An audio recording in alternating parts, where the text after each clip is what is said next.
વડોદરા જિલ્લાના સાવલી તાલુકાના એક ગામમાંથી 17 વર્ષીય સગીરા ગુમ થઈ હોવાનું સામે આવ્યું. ગત 25 જાન્યુઆરી 2026ના રોજ સગીરા અચાનક લાપતા થતા પરિવારજનોએ સાવલી પોલીસ મથકે ફરિયાદ નોંધાવી હતી. ત્યારબાદ આ ફરિયાદના આધારે સાવલી તાલુકા પોલીસે BNS કલમ 138(2) અને 87 હેઠળ અપહરણનો ગુનો નોંધી તપાસ શરૂ કરી છે.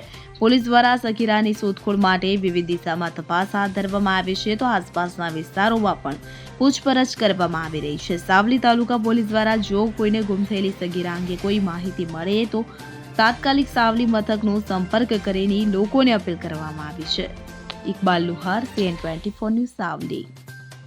હવે જુઓ દેશ દુનિયાની તમામ ખબરો તમારી આંગળીના ટેરવે. ઉઠાવો મોબાઈલ અને Google Play Store પરથી ડાઉનલોડ કરો અમારી CN24 ન્યૂઝ મોબાઈલ એપ.